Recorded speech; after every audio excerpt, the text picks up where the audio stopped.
Hello everyone and welcome. It's finally time. We have been waiting for a long time, but OTs-14 is finally here. And she is, in my opinion, the most unique and important unit this game has ever put out.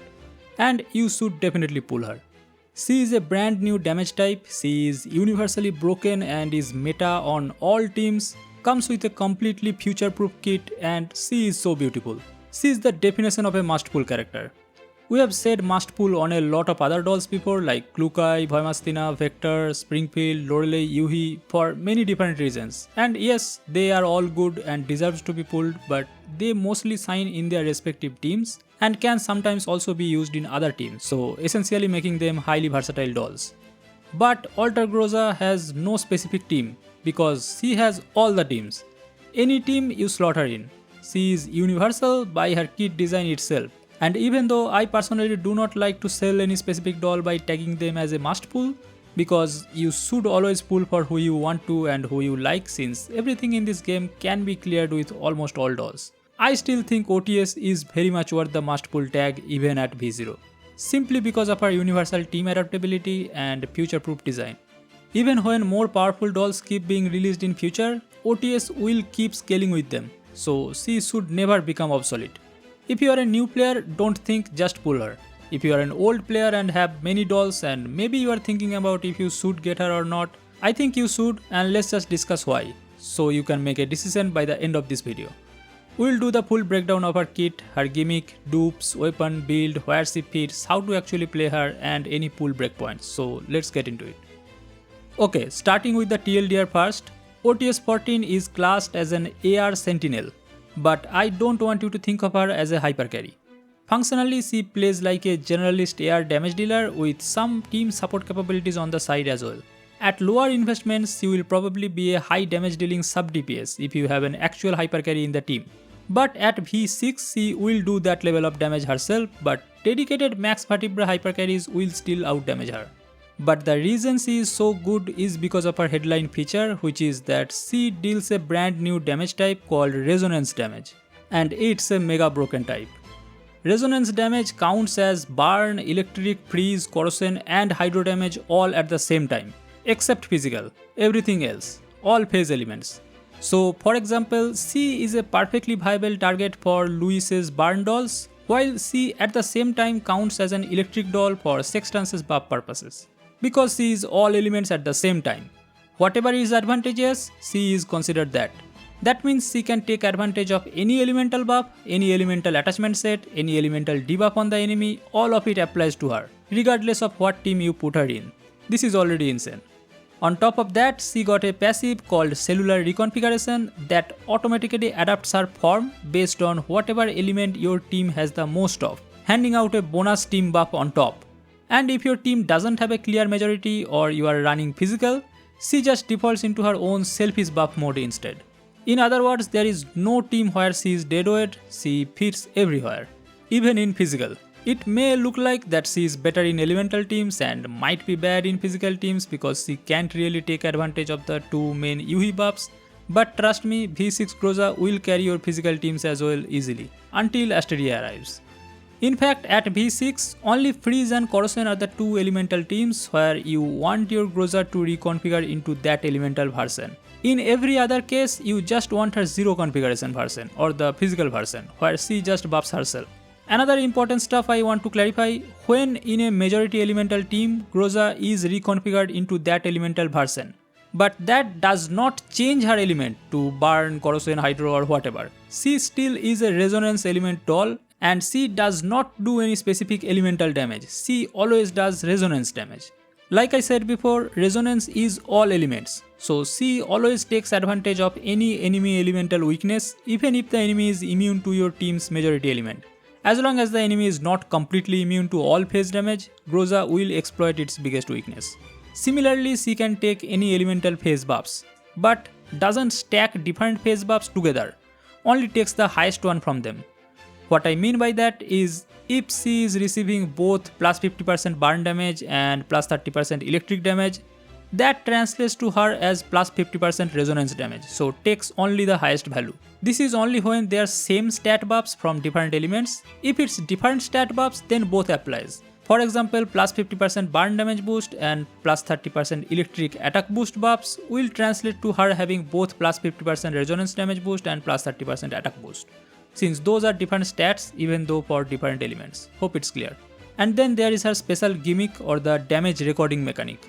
She can record and store all of your allies' total damage in a turn and dish a percentage of that later via a special attack. It's 10% before V4 and 20% from V4+. So V4 is considered a very good breakpoint in her dupe upgrades. And this damage is dished out as fixed damage, so it doesn't get affected by damage reduction, immunity, etc. This one mechanic makes her future proof, because you can always add more powerful dolls to the team.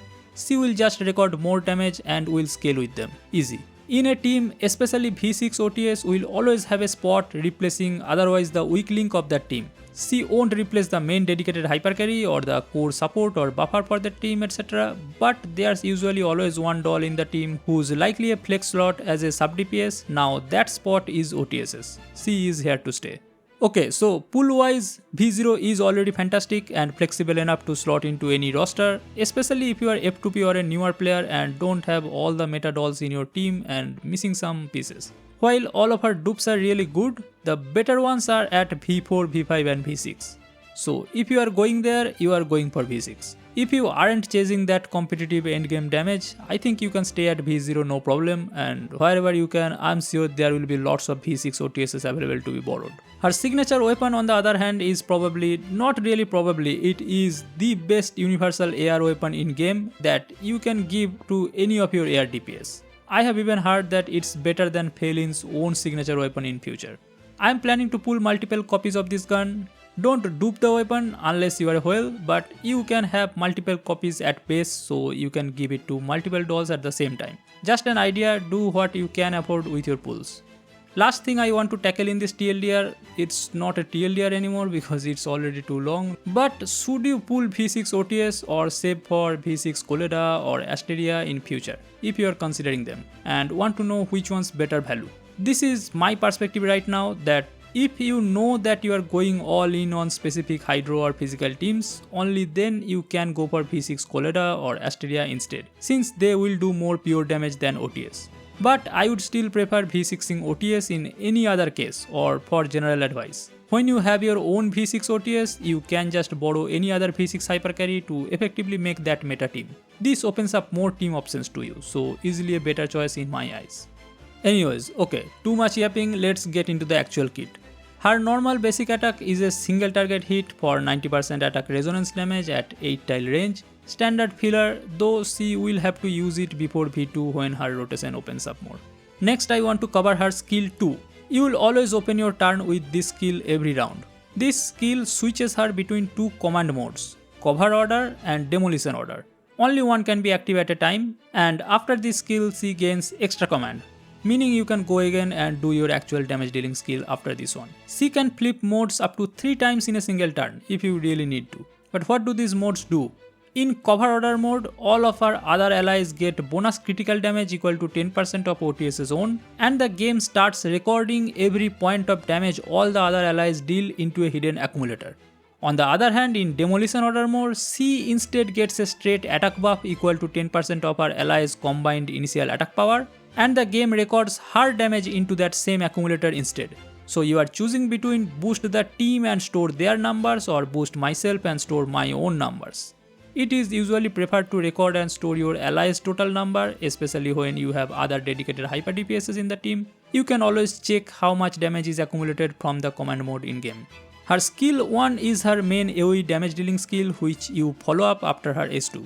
This hits a 3x3 area for 120% attack resonance damage, 1 turn cooldown at base. But this skill is also affected by the command mode she is in. I already said before that you switch the mode first and then do this skill, so you can set it up as you want. If she is in cover order mode, the total damage recorded in this turn till now is increased by 25%. By the way, OTS usually always goes last in the team, and this is the reason, so you can record all your team damage first and then decide what to do with her. Except in one case, and we'll talk about it later during her rotation. But now if she was in demolition order mode, then for every 15% of her initial crit damage, her damage dealt is also increased by 15%, and the damage multiplier is doubled. So if your OTS is a high damage dealing carry in the team, then you want to buff her damage and switch her to demolition order before doing S1, which is what we usually do for V6 OTS. But if she is a low investment sub DPS and you have other hyper carries in the team, then maybe it's better to increase that recorded team damage. In that case, you want her to be in cover order state before doing her S1. It's something you have to decide if you want to min-max your final damage. This is why OTS usually doesn't have a fixed skill rotation and it kinda depends on the team. Anyway, and then her ultimate enables the gimmick. This has a weird range from 3 to 10 tiles in one direction, so be aware of that. It applies movement down debuff to enemies in there for 2 turns and then converts whatever damage has been recorded in that accumulator into 1 point of overload pulse, while granting her reverse assimilation for a turn. I want to mention here, OTS-14 doesn't use any confidence index, instead she can have up to 3 overload pulse points. Meaning you can record and store up to 3 full turns of total team damage in each overload pulse points, and then you have to spend them, or from next turn it won't be accumulated anymore. So after her ult, when she gains reverse assimilation, that means she can't move, can't rotate and can't benefit from cover, but she becomes immune to CCs and it unlocks her bonus basic attack skill. An AoE 150% resonance hit that also lets her spend 1 point of overload pulse for extra fixed damage, equal to 10% of whatever total was recorded in that overload pulse point. So when you have all 3 overload pulse points, you can do this attack 3 times in succession to spend them all and start storing again. This is huge. We'll see how and when to use this in her skill rotation discussion. But fundamentally your aim is to not miss any round where you are not recording damage and spend multiple overload pulse point at once to do big nuke damage. Lastly, her passive is what sets all of this up. At the start of battle, she performs her cellular reconfiguration and enters cover order automatically.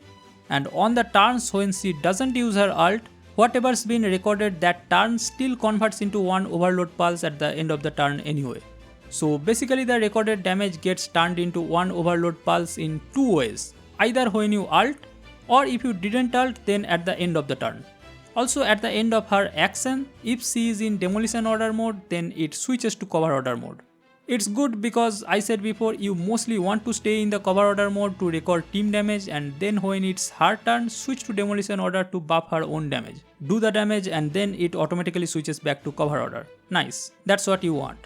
Now the cellular reconfiguration itself, as I said at the beginning, it goes into effect at the start of battle. Whichever element has the majority presence in your team, she locks into that form for the whole fight and gets a passive team buff tied to it. Here's the list of all the different reconfiguration versions and what they provide. Reconfiguration 0 is when different elements are tied in the team or she is in a physical team. And here's the thing. Early on, at low investment, most of these elemental forms just aren't that strong compared to 0. So a lot of the time you will actually want to force 0 mode on purpose regardless of team, which we can do with a fixed key. But these buffs will change and upgrade at V6 and at that point, freeze and corrosion are the 2 configurations you will want to activate which will be beneficial for the whole team damage. In any other teams, you would still want to keep her in 0 mode. Talking about her vertebra levels, let's see which dupes are worth. V0 at base is already significantly valuable as we have covered and is a significant upgrade to any other sub DPS in your team. So that's what makes her a must pull in this level. All of her upper dupes have meaningful upgrades but not really worth stopping until V4 in my opinion. V1 boosts both of her command mode effects so it's good but okay. V2 is quite significant because it upgrades her S1 which is her main damage skill and its cooldown is gone, so you can just use it every single turn from here on. This is when her skill rotation becomes very streamlined. V3 is kinda meh, not gonna lie, but V4 is a proper breakpoint if you want to stop in your way towards V6ing her in reruns maybe. This makes her enhanced shot that you do after her ult scale harder the more you use it in a single turn. Plus the fixed damage from consuming overload pulse gets doubled in value. Easy profit and a good stopping point. V5 is also really good since it buffs her 2 command mode effects even better, but you are not stopping at V5, you should be going for V6 at that point. It upgrades her passive like we said before. Her skill 1 also starts dropping phase tiles whenever she is in an elemental reconfiguration form. With the new tile reaction update, this is a welcome addition. I will make a video on the tile reaction, so stay tuned for that soon. And then every single reconfiguration form also gets meaningfully better. You can see this chart to refer to the upgrades. Zero mode is especially powerful here for her damage, but also like I said, the freeze and corrosion modes here are the only two worth going over than zero mode at this stage. Her signature weapon is best in slot, no questions. It has everything you want in a DPS focused AR. Ignores 20% of the target's defense on a weakness hit and active attack damage buff, plus more buffs to help out OTS specifically. Worth calling out again, this weapon is genuinely one of the best general purpose AR weapons in the entire game. So even if you are not going deep on OTs-14 herself, like even at V0 OTS, this weapon is a strong pickup that will find a home on your other AR dolls too. But if you are going for V6 OTS, I would say make sure you confirm V6ing her first and then go for the weapon, since dupes are still higher priority, only if you know you are going for V6. Planeta is the second best and your F2P alternative choice. Good stats plus the buffs do synergize with OTS's kit, so if you can't pull for the signature, you should use this one. This is F2P gun, her second best in slot, so no need for third choice discussion. About her build, this is very interesting, because since resonance damage counts as every element at once except physical, literally any elemental boost attachment set works on her. Burn boost, electric boost, freeze boost, corrosion boost, hydro boost, doesn't matter. They all just give her the full damage bonus in any team, even in physical team. Just to clarify even more, if she is playing in a burn team and is reconfigured burn or zero mode whatever, and she has a freeze boost set on, works perfectly. So whichever set you have available, give that to her no matter what the team is. If you don't have any elemental set farmed at all, then phase strike is always the alternative for any situation. Stat priority is attack percentage, then crit damage, then flat attack and crit rate. Endgame target is roughly 3.8k attack, crit rate right around 99 to 100% and crit damage in the 180% range. For fixed keys, fixed key 3 single-minded obsession which gives 20% bonus damage to single enemies, and fixed key 4 perfect plan which dispels a buff of the enemy before her S1 goes off, are both strong flexible picks. Fixed key 6 destructive desire, this one forces her into reconfiguration 0 always regardless of the team. You want this below V6 or outside of a freeze or corrosion team, since her other forms just aren't worth it yet at that point. Once you hit V6 specifically in a freeze or corrosion team, drop that key and let her actually use that form, since it starts outperforming 0 at that investment level. You can use fixed key 1, plunder a space to gain some additional movement if you are not using the 0 key. Her own common key is something you want to equip on her rather than someone else, because it buffs fixed damage specifically, and she needs that. There's no other sources of this. Besides that, you can use Xiaohui, Lind, Cyan, any of these 10% damage or crit damage keys. For remolding core, get her to level 45 first. 60 is not necessary right away, as it's useless on boss fights but can be useful for mob stages. As for DNA flowers, you want 2 attack boost, 1 area specialization, 1 throne breaker, and 1 area smite, 1 beheading blade to maximize her stats. When looking for substats, one thing worth knowing here is that the elemental boosts here do not apply to different elemental teams. So like having a burn boost substat won't be useful in a hydro team. That's why it's not really recommended to go for flowers with elemental boost stats. Rather prioritize Icor conversion, onslaught mastery, onslaught stance, etc. Now here's the thing about her teams, there basically isn't a hard team because she slots into almost every archetype currently in the game. Because of that, she is an incredible pick for anyone still filling out their roster. She can straight up plug whichever hole your team has. If you have already got an established fully built team for a given archetype, she is more of an addition than a mandatory replacement at low investment. She is not going to bench your existing hyper carry just by showing up at V0, but can still substitute any other V0 weak links there. At V6 though, she is pretty much a part of every team. I'm gonna show all the possible team options with her included, so here we go. Here's the mono corrosion team, one of the strongest, and you can build it right away now. Then we have burn team, also can be built right now. We have everyone available in global. Then there's physical team. This gets upgraded with Asteria, of course, after her release. One of the strongest teams in CN. We got Hydro team. This is after Koleda and Mythil. This is also insanely powerful with them and the strongest mono element team in CN. On this note, if you are playing a high investment Hydro team, you can play Groza without the 0 key, so in her Hydro configuration. But if the Hydro team is not highly investment, the 0 key is the preferred choice. We have Electric team, currently the weakest of all elemental teams in CN. and Freeze team. They are up now in CN leaderboard after Sopo and Eagleta. Lastly, if we look at the hybrid options, currently the strongest team in CN leaderboard is this one. Be warned, whenever we look at the leaderboard teams, it's always full V6 team. But you can get the idea. OTs-14 is in all of them. Her skill rotation has some quirks that you need to keep in mind. These are her kinda standard skill rotations before V2 and from V2 onwards. Like I said before, things are not always fixed with her, and these rotations are with Gunsmoke 7 turns consideration. You can freely adjust according to the battle and your team. But as you can see, from V2 plus, you just do her skill 2, skill 1 continuously and then ult on turn 4 and 7. But before V2, her skill 1 has 1 turn cooldown, so we couldn't do that. As for which mode to actually pick with her S2, like we discussed before, early on at low investment or on turns where your other damage dealers are doing big numbers, you can run cover order, so you are buffing the recorded damage. Once your OTS is more personally invested, demolition order starts pulling ahead since boosting your own damage matters more by that point. That's why you see at lower rotation we are doing S2 twice to stay in cover order mode. You might ask, we could have not used S2 at all to stay in cover order 2, right? Well, it assumes that you are using her signature weapon and we want to utilize the buffs from it. So you want to use a skill that doesn't do damage, and that's her S2. And you need to do that twice to stay in cover order. There is one other very important thing to note here though. You see, OTS always goes last in the team rotation, except at turn 4. This applies for the V2 plus rotation by the way, and especially at V6.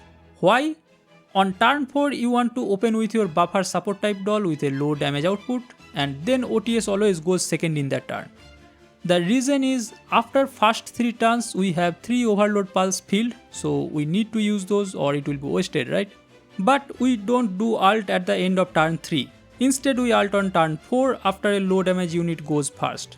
Then on that turn, when she does ult, it tries to create another overload pulse point with that very low damage recorded, which gets discarded immediately because we already have 3 from before, and then we do the 3 boost shots.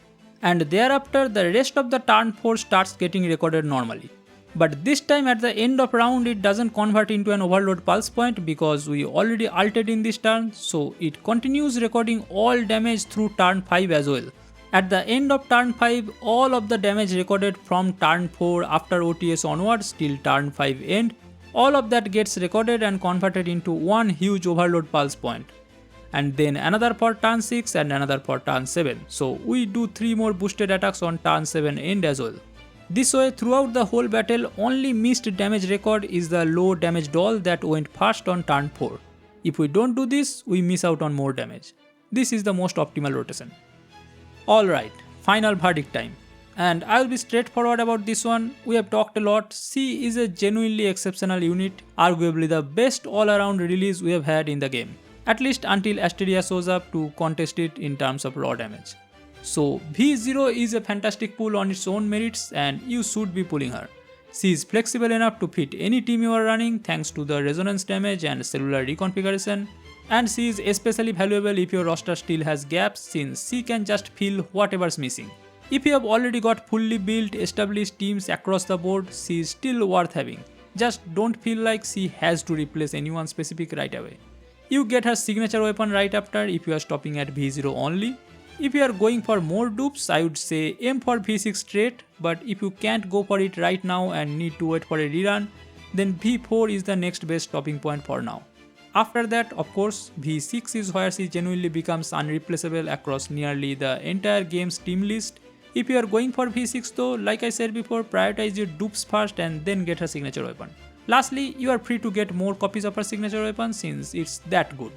And that's the full breakdown on OTS-14. She is unique, she is interesting, she is OP, she is broken and she is meta.